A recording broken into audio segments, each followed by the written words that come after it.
Marshall Peak, Kabanata 217. Pagtawid sa lawa na puno ng duckweed. Dahil ang batang ito ay walang pagtutol, Brother Zuo, mangyaring magpatuloy. Sinabi ni Ling Taishu kay Zuo Wen. Hindi napigilan ni Zuo Wen na mapabuntong hininga at kinuyom ang kanyang mga kamaunang nakangiti. Maraming salamat, Brother Ling. Masyadong magalang si Brother Zuo. Bahagyang tumango si Ling Taishu. Sa katunayan, dapat din nating pasalamatan si Brother Zuo sa pagtulong sa atin. Sa katunayan, ang pagdaragdag ng 3 mula sa Reflecting Moon Sect ay kapakipakinabang lamang kina Ling Taishu at Yang Kai. Sa bagay, silang dalawa lang ang nag-occupy sa lugar na ito. Ngayong parami ng paraming puwersa ang dumarating, maaaring makatagpo sila ng ilang mga pag-iral na hindi nila kayang pukawin at agawin ang lugar na ito. Sa pagdagdag ni Zuo Wen, iba ang sitwasyon. Agad naging 5 tao ang dalawa, na may 2 eksperto na nagbabantay sa kanila. Kahit na may mga ideya tungkol sa lugar na ito, kailangan nilang timbangin ang kanilang sariling mga limitasyon. Narinig ni Zuo Wen ang implikasyon at nakaramdam siya ng kaganhawahan, tumawa ng malakas habang tinawag niya ang kanyang 2 disipulo na maupo nang nakakrus ang paa.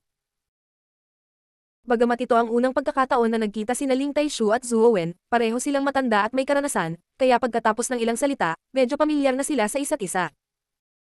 Dahil ginawa ni Ling Taishu na comfortable ang mga bagay, nilayo ni Zuo Wen na ibalik ang pabor, na ibunyag ang maraming impormasyon tungkol sa lugar na ito. Nagkataong kulang si Ling Taishu sa mga bagay na ito. 50 taon na siyang pumunta rito, at pagkatapos ng 50 taon, hindi niya alam kung nagbago na ba ang lugar, kaya natural na gusto niyang magtanong tungkol dito. Sinabi rin ni Zuo Wen sa kanya ang lahat ng nalalaman niya. Nakinig ng mabuti si Yang Kai. Sa pamamagitan ng pag-uusap ng dalawa, nalaman ni Yang Kai na ang lugar na ito ay unang natuklasan ng ilang cultivator na dumating sa Netherworld Mountain, at sa paglipas ng panahon, parami ng parami ang nakakaalam tungkol dito. Ngunit sa pangkalahatan, ang mga nakakaalam tungkol sa lugar na ito ay babantayan ito bilang isang lihim, hindi basta-basta ikakalat ito.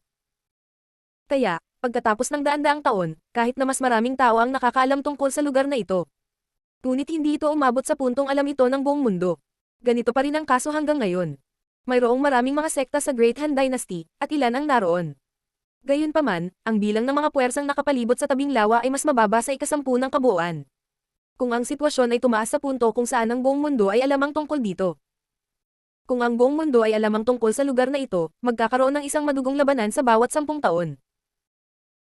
Sa orihinal, ang sitwasyong ito ay magpapatuloy at ang lahat ay hindi na kailangang makipaglaban para sa isang lugar, ngunit mula nang buksan ang lugar na ito 30 taon na ang nakalilipas, parami ng parami ang mga puwersa ang nakakaalam tungkol sa pagkakaroon nito. Napabuntong hininga si Zuo Wen. Anong nangyari? Nag-aalalang tanong ni Ling Taishu. Iyon ay dahil ang ilan sa mga disipulo na pumunta sa isolated lands upang magsanay ay nakakuha ng isang malaking kayamanan.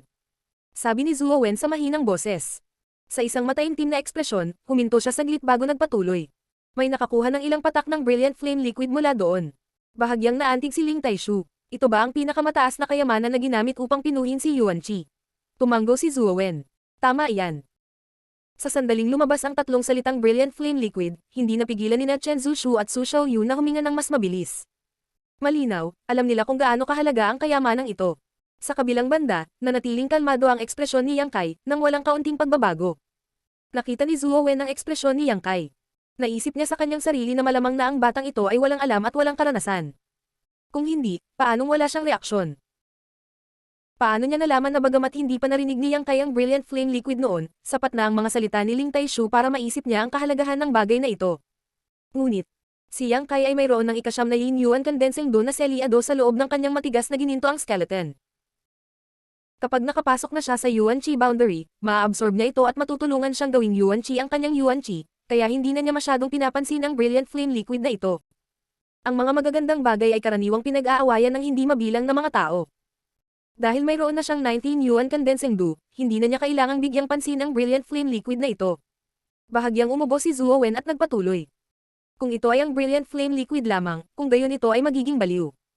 Hindi ito sapat para mabaliw ang mga tao. Gayunpaman, nang magbukas ang isolated world na iyon, hindi lamang isang tao ang nakakuha ng mahalagang brilliant flame liquid, ngunit may nakakuha din ng soul cleansing do. Si Ling Taishu ay muling naantig. Sa wakas ay na-curious si Yang Kai. Ano ang ginagawa ng soul cleansing do? Zuo Wen. Maingat niyang ipinaliwanag. Ang brilliant flame liquid ay makakatulong sa isang cultivator na pinuhin ang kanilang Yuan Qi, na ginagawang mas dalisay ang kanilang Yuan Qi, habang ang soul cleansing do ay makakatulong sa isang cultivator na buksan ang kanilang knowledge sea at linangin ang kanilang divine sense. Kapag ang isang cultivator ay nakapasok ang immortal ascension boundary mula sa Yuan Qi boundary, Sa tulong ng isang patak ng Soul Cleansing Dew, ang pagbubukas ng kanilang Knowledge Sea ay madali. Walang sagabal. Kung ang isang cultivator sa itaas ng Immortal Ascension Boundary ay gumagamit ng Soul Cleansing Dew, ang isang patak ay maaaring palawakin ang kanilang dagat ng kaalaman. Nagiging matigas ang kanilang Divine Sense, may hahambing sa maraming taon ng mapait na paglilinang. Bahagyang tumango si Yang Kai. Sinabi ni Ling Taishu, kaya ganyan, hindi nakakagulat na napakaraming tao. Kahit na maraming kabataan sa Separation and Reunion Boundary ay handang makipagsapalaran. 50 taon na ang nakalilipas, walang nagbubunga ng Separation and Reunion Boundary ang nang ahas na pumasok. Noong una, inakala ni Ling Taishu na nagbago na ang mundo, at mas matapang ang mga kabataan ngayon, ngunit hindi niya inaasahan na may ganoong dahilan. Ang isang Separation and Reunion Boundary Cultivator ay mayroon lamang dalawang gawain, ang isa ay upang palakihin ang kanilang kaharian, at ang pangalawa ay ang paghahanda para sa pagbabago ng Yuan Qi sa Yuan Qi. Ang Brilliant Flame Liquid ay natural na nagkaroon ng magandang atraksyon sa isang Separation and Reunion Boundary Cultivator. Katulad nito, ang isang Yuan Qi Cultivator ay mayroon ding dalawang gawain, ang isa ay upang palakihin ang kanilang kaharian, at ang pangalawa ay buksan ang kanilang Knowledge Sea at linangin ang kanilang Divine Sense. Maging ang Brilliant Flame Liquid o ang Soul Cleansing Dew, pareho nilang gusto ito. Ito ang dahilan kung bakit napakaraming tao ang dumating. Medyo nasasabik din si Yang Kai. Wala siyang pakialam sa Brilliant Flame Liquid, ngunit ang Soul Cleansing Dew ay talagang nagpa-excite sa kanya. Ang Old Demon ay minsang nagsabi na ang kanyang 5-colored Soul Warming Lotus ay kailangang sumipsip ng maraming soul nourishing precious treasures upang lumaki sa 7 kulay. Ang Soul Cleansing Dew na ito ay halatang isa sa kanila, at isa ito sa pinaka-epektibo. Kung makakakuha siya ng ilan at ubusin ito, magiging malaking tulong ito sa kanyang Soul Warming Lotus at sa kanyang sarili. Matapos mag-usap tungkol dito, bumalik ang dalawang matandang lalaki sa pakikipagkwentuhan, naiwan ang 3 kabataang naiinip hanggang mamatay. Si Chen Zushu at Su Xiaoyu ay mas mahusay kaysa kay Yang Kai. Sa bagay, iisang lugar ang pinanggalingan nilang dalawa at parang mag-asawa, kaya napuno ng malalim na pagmamahalan ang kanilang mga mata habang palihim silang nagsusulyapan ng malalandi. Para bang alam niya ang kahihiyan ni Yang Kai, ngumiti si Chen Zushu sa kanya at ikinulong ang kanyang mga kamao. Pwede ko bang tanungin ang pangalan ni Junior Brother? Tumiti si Yang Kai. Yang ang apelyido ng hamak na ito. Yang. Naningkit ang mga talukap ni Chen Zushu, tila iniisip ang pamilya Yang ng Central Capital, ngunit agad na naramdaman na malabong mangyari, wala siyang pakialam. Junior Brother Yang, mukhang hindi mo pa alam ang lugar na ito. Sinadya ni Chen Zushu na ay lapit ang relasyon sa pagitan nila, kaya natural na kailangan niyang maghanap ng mapag-uusapan. Dinala ako dito ng nakatulala. Tumanggo si Yang Kai. Hindi napigilan ni Su Xiaoyu na matawa. Ang iyong sect master ay nasa tabi mo, mag-ingat na hindi kanya parusahan. Tumiti din si Chen Zushu. Kung hindi tatuto si Junior Brother Yang, kung may hindi ka naiintindihan, matutulungan ka ng kapatid na ito. Sa pakikinig sa kanyang sinabi nito, talagang may tanong si Yang Kai na gusto niyang itanong. Bakit lahat ng puwersang ito ay pinaghihiwalay ng ilang dosenang metro? Mayroon bang ilang uri ng espesyal na pattern na nagpapahintulot sa kanila na pumili ng kanilang sariling mga posisyon? Tumanggo si Chen Zushu. Ang tanong na ito, ang kapatid na ito ay nagkataon na may alam ng isa o dalawang bagay. Pagkasabi nito, tumayo siya at naglakad papunta sa tabing lawa, sumenyas kay Yang Kai at itinuro pababa. Junior Brother Yang, pakisuyong tingnan. Kasunod ng direksyon ng kanyang daliri, biglang nakakita si Yang Kai ng isang patch ng green duckweed malapit sa lakeside, ngunit ang patch na ito ng duckweed ay hindi katulad ng ordinaryong duckweed. Ito ay halos kasing laki ng palad, lantian, at may matangkad na berdeng mga ugat. Kung saan may duckweed, iyon ang napili nilang posisyon. Tumangala si Yang Kai at nalaman na sa harap ng bawat puwersang ito ay mayroon talagang isang patch ng duckweed. Junior Brother Yang, huwag mong maliitin itong patch ng duckweed, ito ang barkong magdadala sa atin sa liblib na mundong iyon. Sinabi ni Chen Zushu. Ang sino mang gustong pumasok ay kailangang tumuntong muna sa tagpi ng duckweed na ito. Kung wala itong patch ng duckweed, gaano man ito kalakas, hindi sila makapasok. Bukod dito, may kakaiba dito lawa, imposibleng lumipad sa itaas nito, at ang patch ng duckweed na ito ay hindi maaring magdala ng mga master sa itaas ng Immortal Ascension Boundary. Sa makatuwid, ang pinakamataas na cultivator na pumapasok sa lugar na ito ay Yuan Qi Boundary lamang. Gamaan ang pakiramdam ni Yang Kai at seryosong tumango, lalong naging mapagpakumbaba habang kinukonsulta niya si Chen Zushu. Paminsan-minsan ay sumingit din si Su Xiaoyu, na ginagawang napakaharmonya ng kapaligiran. Nang sumapit ang gabi, biglang naging marangal ang ekspresyon ni Jowen at mabilis niyang sinabi. Magsisimula na. Sa sandaling bumaba ang kanyang boses, ang lahat ng mga cultivator sa paligid ng lawa ay nagsimulang gumalaw. Biglang samilaw ang isang makinang na liwanag mula sa ilalim ng lawa, na nagpapaliwanag sa buong lawa sa isang makinang na liwanag, na lumikha ng isang napakagandang tanawin. Kaagad, isang kakaiba at mabigat na aura ang bumaba. Maging ang mga master ng Immortal Ascension Boundary ay tila hindi makayanan ang pressure ng aura na ito, lahat sila ay kumikilos na parang kaharap ang isang malaking kalaban, mabigat ang kanilang mga mukha habang pinapaikot nila ang kanilang secret arts upang labanan. Ang duckweed sa gilid ng lawa ay nagsimulang umikot at agad na lumaki hanggang sa mahigit 10 metro ang haba bago dahan-daang huminto. Matapos maging matatag ang duckweed, sabay na sumigaw sina Ling Taishu at Jowen. Umakyat ka. Si Yang Kai at ang dalawang disipulo ng Reflecting Moon Sect ay hindi nagatubili at sunod-sunod na tumalon sa duckweed. Hindi katakataka na sinabi ni Jowen noon na 4 na tao lang ang kayang dalhin ng duckweed, at ito nga ang nangyari.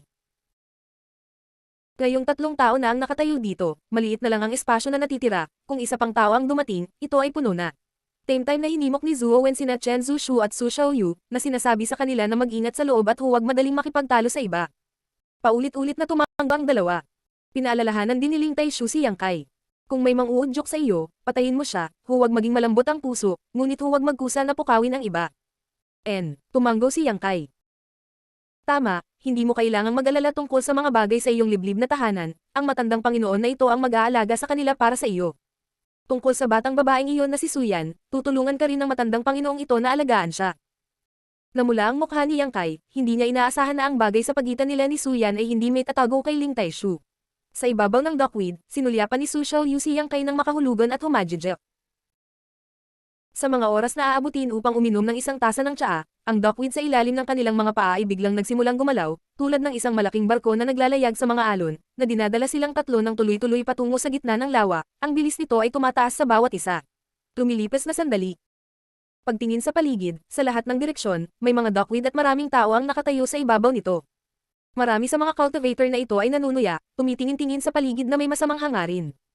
Nakita rin ni Yang Kai ang mga disipulo ng dinastiyang Tianlang, lalaki man o babae, lahat sila ay may mabangis na tingin sa kanilang mga mata, parang mga hayop na handang lumunin ang kanilang biktima. Nakita rin ni Yang Kai ang 3 disciples ng Ghost King Valley, si Jin Hao ay muling gumawa ng isang kilos na nanunuot sa lalamunan kay Yang Kai.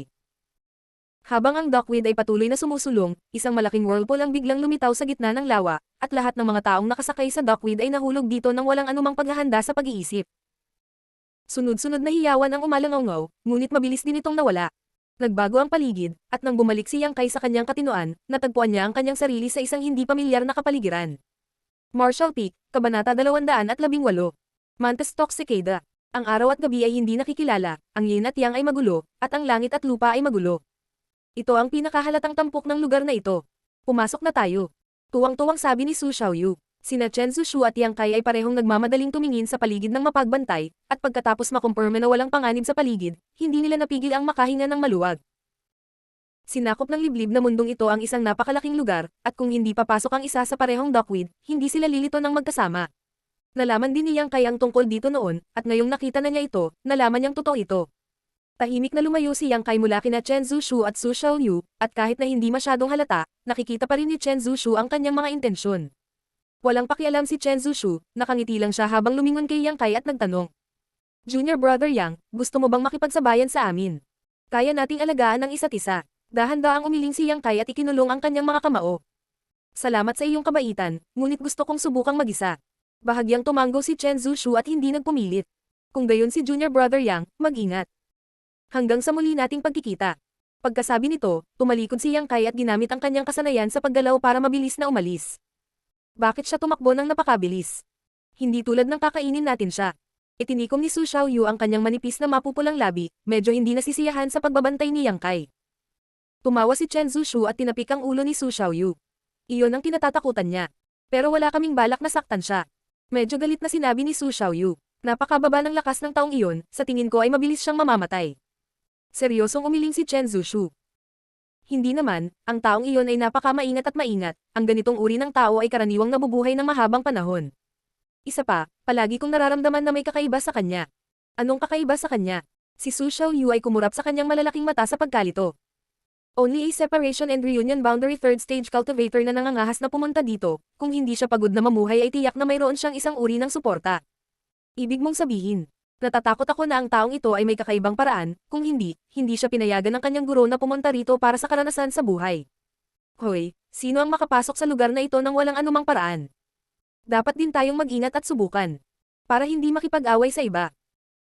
Matapos sumiwalay si Yang Kai sa 2 tao mula sa Reflecting Moon Sect, ginamit niya ng husto ang kanyang footwork, at tumakbo ng higit sa 10 milya ng sunod-sunod. Habang nasa daan, ilang beses siyang nagpalit ng direksyon bago biglang tumalikod at lumipad papunta sa isang malaking puno. Maingat niyang pinagmamasdan ang paligid. Hindi sa sinusukat niya ang puso ng isang Ginoo gamit ang sarili niyang masamang sukat, ngunit walang masama sa pagiging mas maingat. Bukod dito, ito rin ay isang pagsubok upang makita kung si Chen Zushu at Su Xiaoyu ay pareho sa ibabaw, o kung sila ay mga mapagkunwari lamang. Matapos maghintay sa puno ng mahabang panahon, walang nakitang bakas ng mga taong sumusunod sa kanya si Yang Kai. Sa sandaling iyon, sigurado siyang walang masamang intensyon ang dalawa sa kanya. Lahat sila ay may lakas ng Yuan Chi state. Talagang henyo siya sa Reflecting Moon Sect, kaya kung talagang gusto niya itong patayin, hindi na siya maghihintay hanggang ngayon. Sinabi na ito ni Ling Taishu noon. Kung makakatagpo ka ng isang taong mapagkakatiwalaan mo, maaari mo rin silang samahan. Ngayon, sina Chen Zushu at Su Xiaoyu ay nasa trusted list ni Yang Kai. Kung nakatadhana tayong magkita muli sa susunod. Walang pakialam si Yang Kai na kumilos kasama sila. Nagtatago sa mga tuktok ng puno, sinubukan muna ni Yang Kai na ipatawag ang kanyang dalawang nakapatay na artifact, ngunit pagkatapos ng ilang pagsisikap, nalaman niyang hindi niya talaga matawagan ang mga ito dito, na para bang talagang seliado ang mga ito sa loob ng kanyang katawan. Old Demon. Tumawag si Yang Kai. Narito ang matandang lingkod. Mabilis na sumagot ang matandang demonyo. Maaari mo bang gamitin ang Soul Breaker Alt? Paumanhin sa pagkabiguyang master, hindi ko ito magagamit. Lihim na isinumpa ni Yang Kai ang maldita na lugar na ito, kahit ang Soul Breaker Alt, isang artifact na hindi sa kanya, ay tinatakan. Kung wala ang Soul Breaker Alt, hindi maipapakita ng matandang demonyo ang anumang pagiging epektibo sa pakikipaglaban, kaya sa pagkakataong ito ay tila maaari lamang siyang umasa sa sarili niyang lakas. Sa kabutihang palad, binigyan ni Ling Taishu si Yang Kai ng Universe Bag noon. Maraming magagandang bagay sa loob. Dati, walang oras si Yang Kai para mag-imbestiga, ngunit ngayon ay nagkaroon na siya ng librerag oras. Inilabas ang maliit na bag ng tela mula sa kanyang dibdib, ibinuka ito ni Yang Kai at inabot ang loob, agad na kumuha ng maraming bagay. Mayroong higit sa 100 bote ng mga tabletas sa loob, karamihan sa mga ito ay ginagamit para sa pagpapagaling, ngunit mayroon ding ilang mga bote ng Yang Attribute Pills. Ito ay nagpasaya kay Yang Kai. Lihim na pinuri ni Yang Kai ang kanyang Grandmaster sa pagtrato sa kanya ng mabuti. Sa mga bote ng pills na ito, hindi niya kailangang mag-alala na maubusan siya ng Yang Liquid. Bilang karagdagan sa mga table tasks, nakahanap din si Yang Kai ng 100 set ng malinis na damit at isang mahabang espada. Ang mahabang espada na ito ay hindi isang artifact. Isa lamang itong sandata na ginawa mula sa pinong bakal, kaya maaari itong magamit sa lugar na ito. Gayunpaman, hindi natutunan ni Yang Kai ang anumang kasanayan sa espada o martial skills. Mas mabuting gamitin ito sa pakikipaglaban gamit ang kanyang mga kamay. Sa kanyang kasalukuyang lakas, ang isang mahabang espada ay hindi makakapagpapataas sa pagiging epektibo ng labanan ni Yang Kai kahit kaunti. Matapos maingat na iligpit ang lahat ng mga bagay, tumalon si Yang Kai mula sa puno, pinagsalikop ang kanyang mga palad, at tuwang-tuwang nagsimula sa kanyang paglalakbay sa pagsasanay. Pagkalipas ng isang oras, nakatagpo si Yang Kai ng 4th grade monster beast. Pagkatapos gumamit ng ilang paraan para patayin ito, tahimik siyang tumayo sa pwesto at naghintay. Oo nga, tulad ng narinig niya, nang mamatay ang halimaw na hayop, malinaw na naramdaman ni Yang Kai na ang enerhiya at laman nito ay nagtitipon sa isang tiyak na lugar sa himpapawid. Halos makita ng mata, unti-unting natuyo at lumubog ang katawan ng halimaw na hayop, ngunit ang pulang enerhiya na lumabas sa katawan nito ay lalong lumaki. Ang pulang ilaw ay kumislap, at pagkaraan ng ilang sandali, isang matangkad na pulang butil na halos kasing laki ng gisantes ay namuo.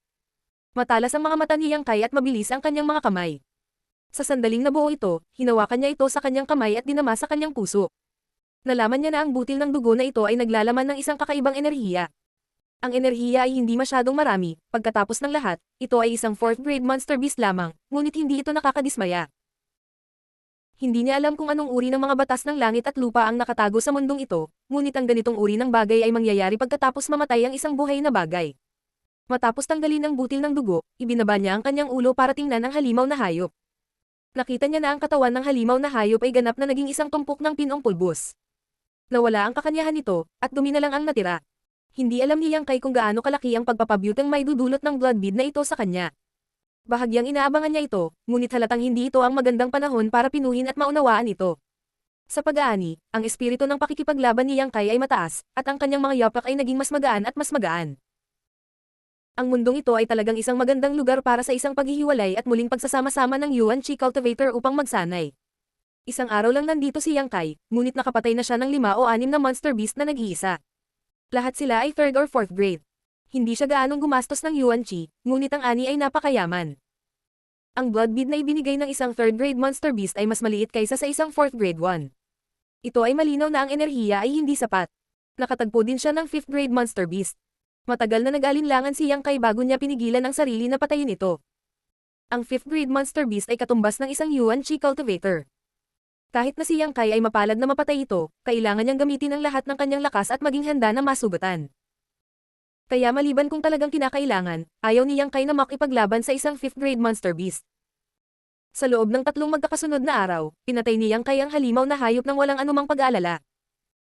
Kapag siya ay pagod, hahanap siya ng isang medyo ligtas na lugar upang makapagpahinga, mabawi ang kanyang lakas, at pagkatapos ay magpatuloy sa pangangaso. Sa 3 araw na ito, wala siyang nakasalubong ni isang tao. Hindi katakataka na napakaraming separation at reunion cultivators ang nang-ahas na pumunta rito. Kung magpapatuloy ito ng ganito, kahit na ang isang cultivator sa yugto ng pagbabagong anyo ng Chi ay hindi na kailangang mag-alala tungkol sa anumang bagay, maliban na kailangan niyang mag-ingat sa Monster Beast. Pagkaraan ng 3 araw, si Yang Kai ay nagtatago sa isang gubat na parang pusa, lihim na pinagmamasdan ang sitwasyon sa harap niya. Mayroong 2 4th grade Monster Beast Phantom Lightning Wolves sa harap niya. Ang 4th grade Monster Beast ay katumbas ng isang cultivator sa Separation and Reunion stage, na katumbas ng kasalukuyang stage ni Yang Kai. Kung sabay silang umatake, si Yang Kai ay maaaring magkaroon ng problema sa pakikitungo sa kanila. Ngunit pagkatapos ng mahabang pag-iisip ng mabuti, nagpa siya si Yang Kai na kumilos. Ang halimaw na hayop na maaari niyang harapin ngayon ay hindi hihigit sa ika-4 na baitang. Kung nakatagpo siya ng 2 ng sabay-sabay, walang dahilan para sumuko. Pagkatapos magdesisyon, si Yang Kai ay nagmamadaling lumabas sa kanyang pinagtataguan at mabilis na nilapitan ang 2 Phantom Lightning Wolves. Sa una, ang buong isip ni Yang Kai ay nakatuon sa 2 halimaw na hayop, ngunit sinong mag-aakala na sa kalagitnaan, bigla niyang makikita ang mga bakas ng anino ng isang tao na kumikislap hindi kalayuan sa kanya mula sa gilid ng kanyang mga mata. Ang kanyang puso ay lumulubog, si Yang Kai ay mabilis na tumingin sa paligid at sigurado, halos 1,000 metro ang layo, mayroong isang lalaking nakasuot ng madilim na pulang damit na nagmamadaling nagtatago. Sa mabilis na pag-iisip, naunawaan ni Yang Kai ang lahat ng nangyari. Ang ibang tao ay halatang pinagmamasdan ng 2 Phantom Lightning Wolves ng palihim, katulad niya, ngunit walang nakitang anumang bakas ng ibang tao. Ngunit nagkataon, siya at ang nasa kabilang panig ay piniling magsabay na umatake. Baka kasi mas mabilis ang takbo niya kaya nung tumakbo siya palabas ay kaka-appear pa lang. At sa oras na ito, natuklasan na rin siya ng ibang tao, kaya mabilis siyang nagtago pabalik, itinago ang kanyang katawan.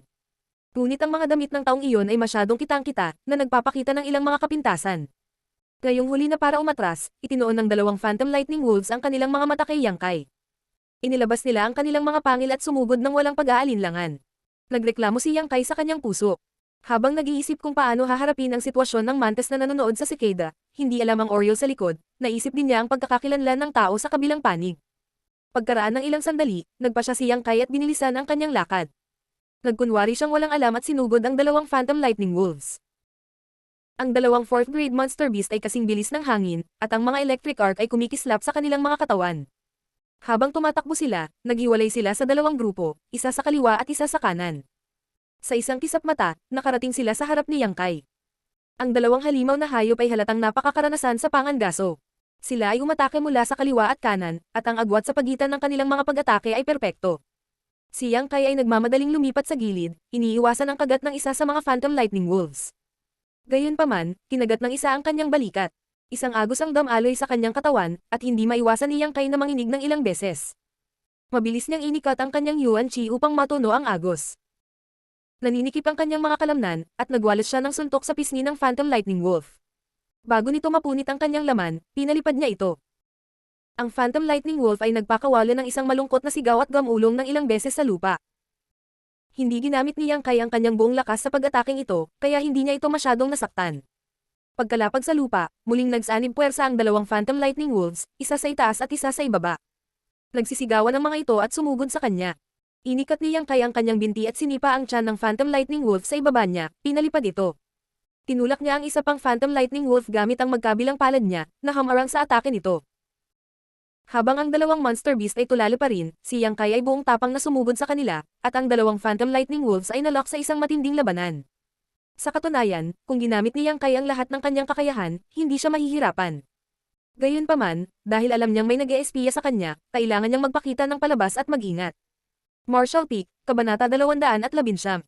Sino ang magiging sikada? Sino ang hahabulin? Ang labanan sa 2 Illusion Lightning Wolves ay maaaring ilarawan bilang lubhang mahirap at mapanganib. Umaasa lamang sa kanyang separation and reunion boundary third stage cultivation at hindi matapang na ihayag ang lahat ng kanyang kayamanan, paulit-ulit na nahulog si Yang Kai sa panganib sa panahon ng labanan, ngunit sa tuwing mahimalang binabaligtad niya ang sitwasyon. Para siyang naglalakad sa isang mahigpit na lubad, ang kaunting pagkakamali at siya ay dudurugin ng dalawang halimaw na hayop na ito. Unti-unting naubos ang momentum ng dalawang monster beast. Paulit-ulit, inabot ng halos isang oras para patayin sila ni Yang Kai isa-isa. Ang kanyang katawan ay puno ng dugo, ang ilan ay mula sa Illusion Lightning Wolves, ang ilan ay mula sa kanyang sarili. Mayroong hindi bababa sa 7 o 8 sugat sa kanyang katawan, lahat ay sanhi ng dalawang halimaw na hayop. May sugat pa kung saan napunit ang laman. Ang sakit ay napakasakit, na nagpamukha sa kanya ng labis na pagkabalisa. Ang mga sugat na ito ay hindi peke, ito ay tunay na mga pinsala. Ang Fourth Order Monster Beast ay katumbas ng isang Separation and Reunion Boundary Cultivator. Nagawa ni Yang Kai na sugpuin ang dalawang kalaban sa lawak na ito, dapat niyang ipagmalaki ang kanyang sarili. Gayunpaman, ang nakatagong tao ay medyo matyaga. Noong nakikipaglaban si Yang Kai sa Illusion Lightning Wolves, hindi siya nagpakita, kahit hanggang ngayon. Napabuntong hininga si Yang Kai, tahimik na sumulyap, pagkatapos ay umupo sa lupa at nagpalagay ng posturya ng pag-ikot ng kanyang chi, naghihintay para sa blood beads ng dalawang Illusion Lightning Wolves na mamuo. Marahil ay masyadong makatotohanan ang pag-arte ni Yang Kai, sa wakas ay gumawa ng hakbang ang nakatagong tao matapos kumpirmahin na walang panganib sa paligid. Lumapit ang kaluskos ng mga yabag, hindi man lang nagtatago. Biglang binuksan ni Yang Kai ang kanyang mga mata, isang malamig na liwanag ang kumikislap sa kanila. Pagtingin niya, nakita niya sa hindi kalayuan sa harapan niya, may tatlong figure na mayabang na naglalakad palapit sa kanya. Lahat silang tatlo ay mga lalaki, nakasuot ng maitim na pulang damit, at mukhang bongga. Tumawa ng walang konsensya ang leading man. Ang kanyang tawa ay malakas at malupit, nakatingin kay Yang Kai na may mapaglarong ekspresyon. Napapanahong nagpakita ng gulat si Yang Kai, ang kanyang mga mata ay puno ng puot at inis, dahan-daang bumangon. Kabantay siya. Nagpalitan ng tingin ng tatlo, saka umikot at pinalibutan siya. Ano ang ibig sabihin nito? Dinilaan ni Yang Kai ang kanyang tuyong labi at nagtanong sa malalim na boses. Ang maliit at hindi sinasadyang pagkilos na ito ay nagpasindak sa kanya. Nakaka-interes na tanong. Ang lalaking tumawa noon ay tumingin kay Yang Kai ng masama. Hindi mo ba nakikita ang ibig naming sabihin? Sumimangot si Yang Kai at sinabing, dalawang butil ng dugo. Gusto ito ng ilan sa kanyang mga kaibigan. Kunin mo lang ito at huwag mo akong pahirapan. Malamig na tumawa ang lalaki. Ano ang dalawang butil ng dugo? Hindi mo ba alam na nabuo ang mga butil ng dugo pagkatapos ng pagkamatay ng isang cultivator? Mas mataas ba ang kalidad at antas kaysa sa Monster Beast? Mga bid ng dugo, gusto namin ang iyong buhay. Gusto rin namin ito. Nagdilim ang mukha ni Yang Kai. Mga kaibigan, masyado na kayong malayo. Isa akong alagad ng High Heaven Pavilion, kung papatayin ninyo ako, hindi hahayaan ng aking amo na magpahinga ang bagay na ito. Ha ha ha. Nang marinig ito ng lalaki ay hindi niya napigil ang tumawa ulit. Kung tayo ay nasa labas, natatakot ako na magkakaroon tayo ng ilang mga pag-aalinlangan, ngunit anong uri ng lugar ito? Kung mamamatay ka dito, walang makakaalam na kami ang pumatay sa iyo. Sa sandaling bumaba ang boses ng lalaki, biglang nawala ang gulat sa mukha ni Yang Kai. Siya ay naging walang awa at mamamatay tao, ang kanyang Yuan Chi ay mabangis na bumulwak. Bigla siyang lumingon, at isang manipis na talam ang lumitaw sa kanyang kanang kamay. Tinutukan niya ang leeg ng isa sa mga lalaking nakalusot sa likuran niya at walang oras na kumilos. Ang tatlong taong ito ay maaaring ituring na maingat. Nang palibutan nila si Yang Kai, hindi agad sila nakakilos. Pagkatapos ng lahat, ang kanilang lakas ay hindi masyadong mataas, at hindi pa nila naabot ang Yuan Chi. Sa halip, ang isa sa kanila ay nagsalita upang akitin ang atensyon ni Yang Kai, habang ang isa ay palihim na umatake. Sa hindi inaasahang pagkakataon, nakita na ni Yang Kai ang kanilang mga aksyon. Nagkunwari lang siyang walang alam at tinalo sila sa sarili nilang laro.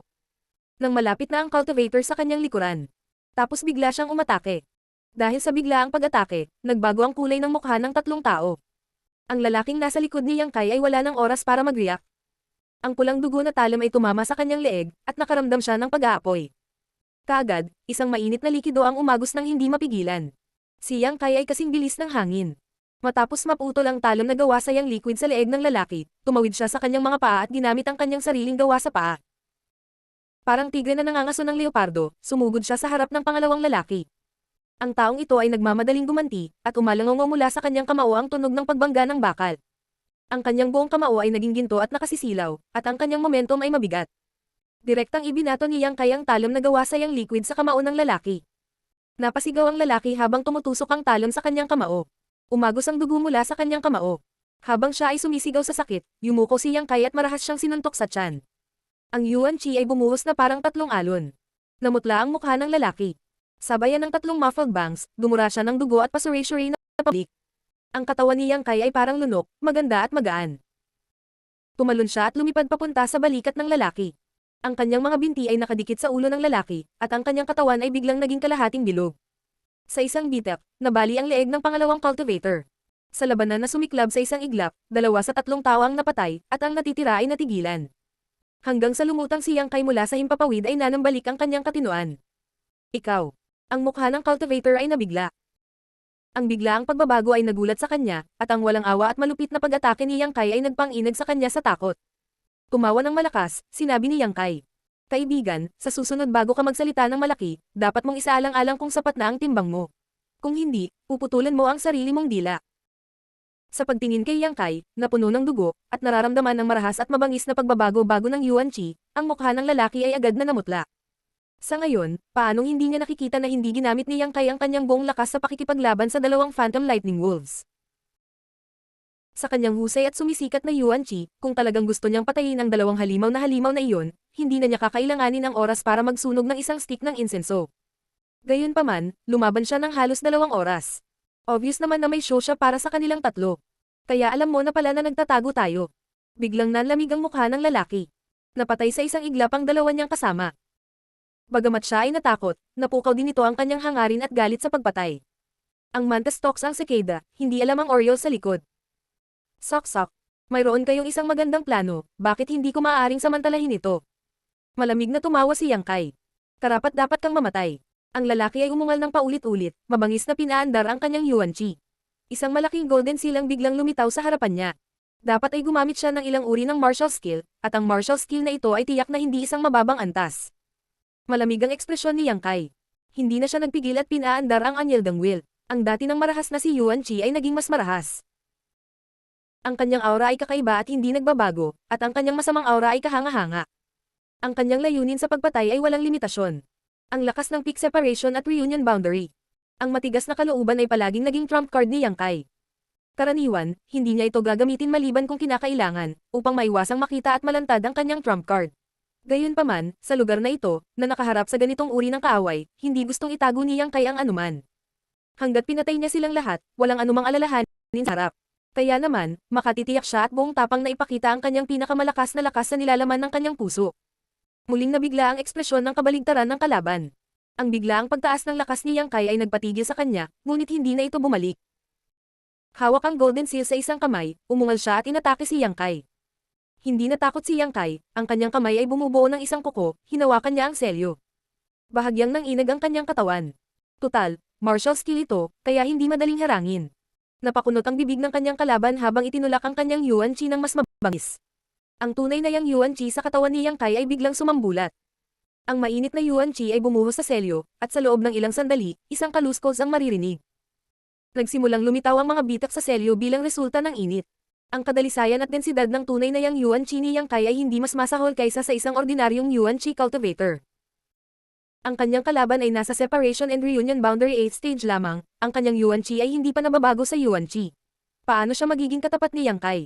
Walang katapusan ang mga tunog ng kaluskos. Mapatla ang mukha ng kalaban, at pakiramdam niya ay may mali.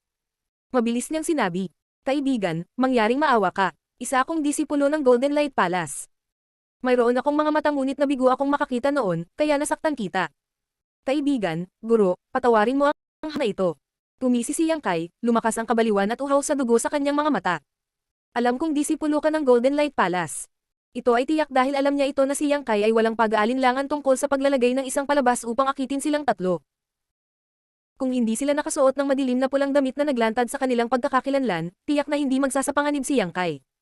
Ang Golden Light Palace ay isang third-class na puwersa lamang. 3 sa kanilang mga disipulo ang dumating sa pagkakataong ito, at lahat sila ay nasa hangganan lamang ng paghihiwalay at reunion. Ito ay isang bagay na sinabi ni Ling Taishu kay Yang Kai noong sila ay nasa lawa. Voila! Ang kalangitan ay napuno ng gintong liwanag, at ang selyo ng disipulo ng Golden Light Palace ay ganap na sumabog. Sa sandaling ito, bigla siyang naglunsad ng isang pag-atake. Isang matalim na talam ang lumabas mula sa kanyang manggas, tulad ng isang ahas na lumabas sa butas nito, at dumiretso sa lalamunan ni Yang Kai. Ang paghingi niya ng awa kanina ay isang pagkukunwari lamang. Ang kanyang 2 junior brothers ay pinatay, at ang puot sa pagitan nila ni Yang Kai ay hindi mapagkakasundo. Ngunit ang matalim na talam na ito ay hindi nakasakit kay Yang Kai. Sa kalagitnaan, huminto ang kanyang paggalaw, at tumingin siya sa kanyang dibdib, tanging ang kamay ni Yang Kai ay ipinasok sa kanyang puso. Ang kanyang puso ay tumibok ng malakas, at pagkatapos ay wala ng paggalaw. Inilabas ni Yang Kai ang kanyang kamay, at tumalsik ang dugo. Walang pakialam ang ekspresyon niya. Napatay niya ang 3 tao sa isang labanan, na lahat ay separation at reunion boundary 7th o 8th stage cultivator, at wala siyang naramdamang pressure. Tinatalo ang malakas sa mahina, tinatalo ang marami sa kakaunti, nagkaroon ng bagong pag-unawa si Yang Kai sa kanyang tunay na lakas. Pagkaraan ng ilang sandali, ang Yuan Chi at Flesh Essence ng 3 Golden Light Palace Cultivator ay naging blood beads. Humakbang si Yang Kai at kinuha ang mga ito. Hindi niya maiwasang magulat nang makitang mas malaki ang 3 blood beads na ito kaysa sa nakuha niya noon. Sila ay kasing laki ng isang thumbnail. Ang blood bead ng 4th stage monster beast ay kasing laki lang ng P, ngunit ang blood bead of a separation and reunion boundary cultivator ay napakaraming beses na mas malaki. Nang walang oras upang mag-imbestiga ng mabuti, kinolekta ni Yang Kai ang blood beads ng 2 Phantom Lightning Wolves, at pagkatapos ay hinanap silang 3 ng mga mahalagang bagay, at nagmamadaling umalis sa lugar. Pagkatapos ng isang stick ng insenso, maraming monster beast ang nagtipon sa lugar na ito. Ang amoy ng dugo sa hangin ang siyang naghatid sa kanila dito. Sa sandaling ito, mahigit 10 milya ang layo ni Yang Kai. Si Yang Kai ay nakakolekta ng maraming blood beads sa mga araw na ito, kaya gusto niyang makahanap ng isang ligtas na lugar upang pinuhin at makuha ang mga ito. Sa ganitong paraan lamang mapapabuti ang kanyang lakas, at makakaharap niya ang mas malakas na monster beast at mga kaaway. Martial Peak, Kabanata 220. Krisis. Sa mundong ito, walang lugar na ganap na ligtas. Sinubukan lamang ni Yang Kai ang kanyang makakaya upang itago ang kanyang katawan, pigilan ang kanyang aura, at takpan ang kanyang mga landas upang hindi malantad ang kanyang kinaroroonan. Nagtago sa guwang ng isang lantang puno, binigyan niya ng pansin ang kanyang paligid habang sinisipsip at dinadalisay ang enerhiya ng blood beads.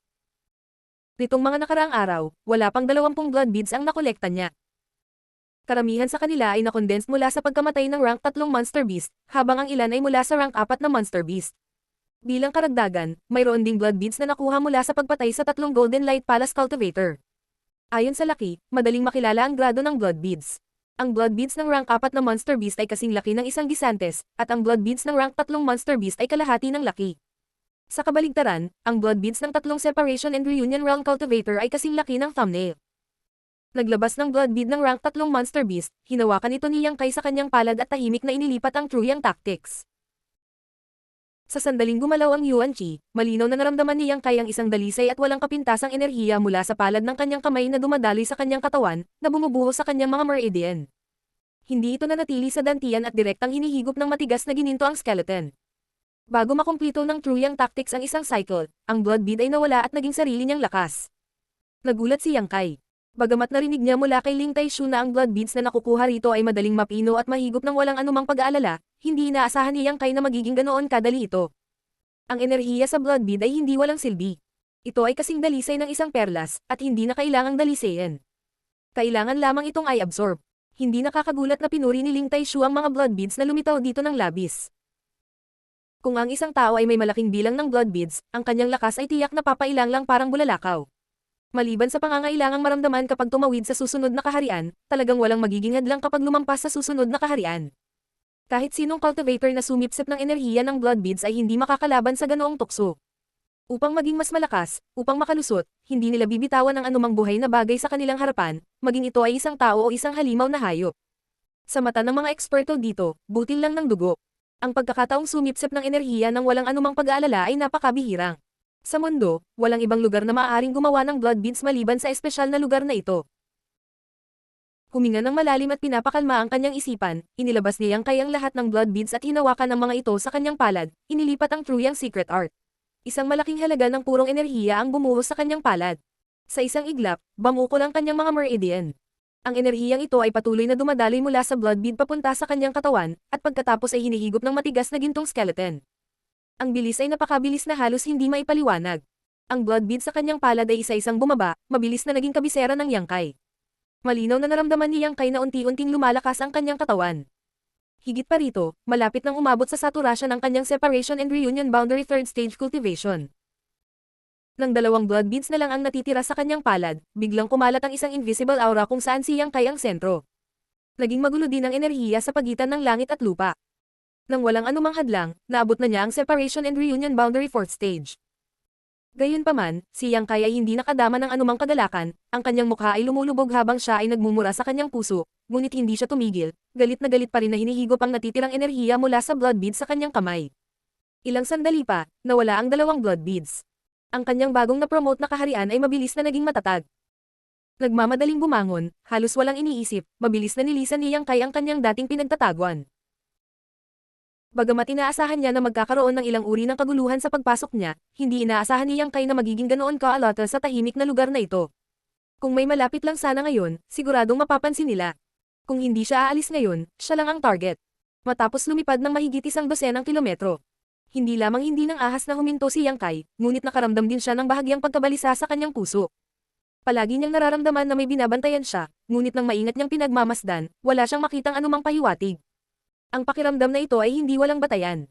Hulaan ni Yang Kai na alinman sa lakas ng taong nanunood sa kanya ay napakataas, at sa kanyang paningin ay hindi niya mahanap ang anumang bakas ng mga ito. O may tao sa likod niya na hindi pa siya naaabutan. Ang huling posibilidad ay napakamalamang. Kung tutusin, kung talagang may master na nakamasid sa kanya. Walang dahilan para patuloy na magtago at mag-aksaya ng oras. Ang swerte niya talaga. Ngunit ito ay talagang isang bagay na hindi maaaring makatulong. Nadama ni Yang Kai na hindi siya maaaring manatili dito magpakailanman nang hindi nakakalusot.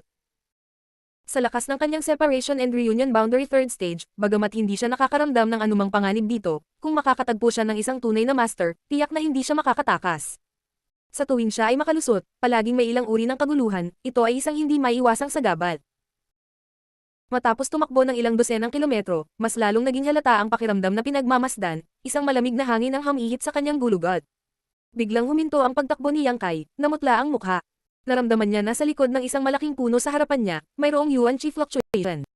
Ang kabilang partido ay walang intensyon na magtago at sa halip ay walang pakundangan na naghihintay sa kanya na lumapit. Inikat na talaga siya sa harap, sobrang bilis ng taong to.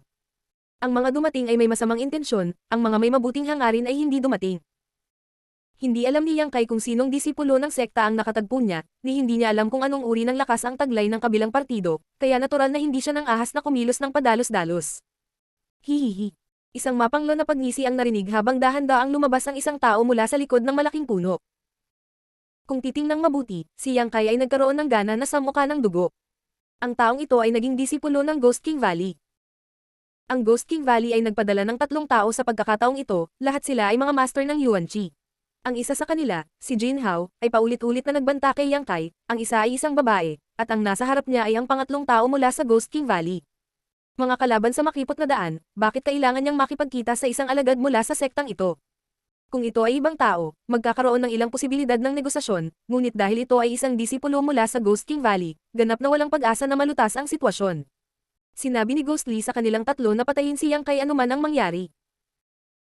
Natural na gusto ni Yang Kai na tanggalin sila, ngunit ang oras ay masyadong masama. Ilang araw pa lang siya dito at nakalusot lang sa isang minor realm. Sa pagharap sa gayong kaaway, paano siya mananalo? Ang kabilang side lang ay sapat na para kainin siya, not to mention 3 sila. Isang mapanganib na sitwasyon. Haha, tingnan mo kung sino.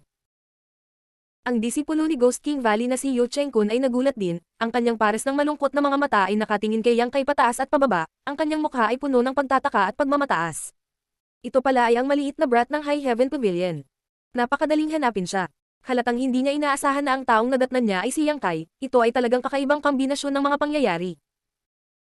Tinitigan siya ni Yang Kai na may mapupulang mukha, hindi nang ahas na manatili pa, ang kanyang figure ay kumikislap mula sa gilid, gustong gamitin ang kanyang husay sa paggalaw upang makatakas mula sa lugar na ito. Ang isang self-created movement skill ay talagang isang magandang pagpipilian para makatakas, isang Yuan Chi ang gumawa ng 15 hakbang, na nagpapahintulot sa kanya na tumakbo ng ilang libong metro sa napakabilis na bilis. Walang sino man sa parehong kaharian ang mahabol. Gayunpaman, ang figure ni Yang Kai ay tumalon lamang ng 2 bang. Sa kanyang harapan ay isang pagsabog ng panaghoy at pagungol, at kaagad na isang malaking maputlang kamay ang bumaba patungo sa kanyang ulo. Hahaha. Ang little brat ng High Heaven Pavilion, talagang nakatadhana tayong magkita. Tumawa ng malakas, nalantad ang anyo ni Jin Hao, mapatla at walang dugo, ang kanyang malaking kamay na parang kuko ng multo na naglalaman ng mapanglo na layuning pumatay. Lumubog ang mukha ni Yang Kai. Itinaas niya ang kanyang kamay, ginamit niya ang kanyang Burning Sun's 3-layer blast. Nagbanggaan ang kamao at kuko, malamig nang umuso si Jin Hao at itinulak ang kanyang Yuan Chi, ang kanyang 5 daliri ay naging matalas na talim.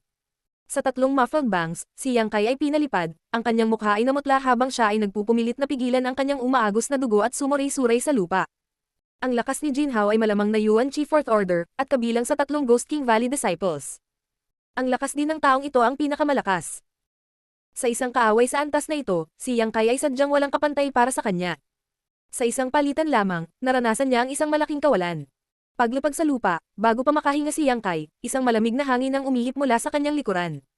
Nagmamadaling umiwas pasulong, may napunit na tunog mula sa kanyang likuran habang diretsyong napunit ang kanyang damit. Halos mawala na ang damit niya. Magandang reaksyon. Hindi na muling umatake si Jinhao, ngunit kalmadong naka-cross arms, tinitingnan si Yang Kai ng mapaglaro. Nagmamadaling lumingon sa likod, nalaman ni Yang Kai na ang babaeng disipulo mula sa Ghost King Valley ay lumitaw din, ang umatake sa kanya mula sa likuran. Ang babaeng ito. Nagpaikot silang tatlo sa paligid ni Yang Kai. Ang tatlong taong ito ay hindi ang tatlong disipulo ng Separation and Reunion Boundary mula sa Golden Light Palace. Madaling mapatay ni Yang Kai ang tatlo mula sa Golden Light Palace, ngunit sa pagharap sa tatlong ito, hindi siya nang ahas na baliwalain sila. Little brat, paano mo gustong mamatay? Matagumpay na tiningnan ni Jinhao si Yang Kai. Siya ay nakaranas ng malaking pagkawala sa mga kamay ni Yang Kai sa kanyang pagpunta sa Netherworld Mountain, halos mamatay sa pag-atake ng Golden-Eyed Silverback Python, kaya natural na galit siya sa kanya hanggang sa buto. Ngunit ngayon ang munting brat na ito ay napapaligiran ng kanyang kapatid, kahit may pakpak siya, hindi siya makakatakas. Hindi siya nagmamadaling kitilin ang buhay ni Yang Kai. Kung minsan, ang pagpapahirap at pagpapahiya sa kaaway ay mas mabuti kaysa sa pagpatay sa kanila. Tumiti si Yu Chengkun. Kapatid, bakit hindi natin putulin ang kanyang mga paa at hayaan siyang duguan hanggang mamatay? Dahan-daang umiling si Jinhao. Hindi, masyadong mabait iyan. Sinasabi ko na dapat natin siyang gawing alipin ng multo, para hindi na siya muling magkatawang tao at maging alipin lamang ng aking Ghost King Valley. Kumunat ang noo ni Yu Chengkun. Ngunit ang lakas ng brat na ito ay masyadong mababa, kahit nagawin natin siyang multo na alipin, hindi siya gaanong mapapakinabangan. Nang marinig ng dalawa ang sadyang pananakot kay Yang Kai, ang babae mula sa Ghost King Valley ay naiinip na nagsabi. Patayin mo lang siya, ano ang silbi ng pag-aaksaya ng oras? Patayin mo siya at makakakuha ka ng blood bead. Mabilis na ngumiti sina Jinhao at Yu Chengkun. Sinabi ni junior sister na pumatay, kaya papatayin natin. Pagkatapos magsalita, humakbang si Jinhao patungo kay Yang Kai, puno ng malisya at kalungkutan ang kanyang mukha. Bata, isang pagpapala rin ang mamatay ng mabilis na kamatayan, kapag nakarating ka sa Netherworld, huwag kalimutang pasalamatan ako. Tumisi si Yang Kai. Hindi pa huli ang lahat para magsalita ka ng malaki pagkatapos mo akong patayin. Pagkasabi nito, kumislap ang kanyang anyo at dirdiretso siyang tumakbo patungo sa babaeng Ghost King Valley na disipulo. Ngayon pa lang, matagal na niya itong pinagmamasdan at natural na alam niya na sa tatlo mula sa Ghost King Valley, ang lakas ng babaeng ito ang pinakamababa, ngunit marahil dahil sa kanyang kagandahan, o marahil dahil hindi mababa ang kanyang katayuan, sina Jinhao at medyo magalang si Yu Chengkun sa kanya. Sa makatuwid, ang babaeng ito ay talagang isang tagumpay. Kung gusto niya Yang Kai na makalusot, ang pinakamahusay na paraan ay gamitin ang kanyang Yang Inflammation Wings. Bagamat ang isang Yuan Chi cultivator ay maaaring lumipad, ito ay tiyak na hindi kasing bilis at maginhawa gaya ng Yang Inflammation Wings.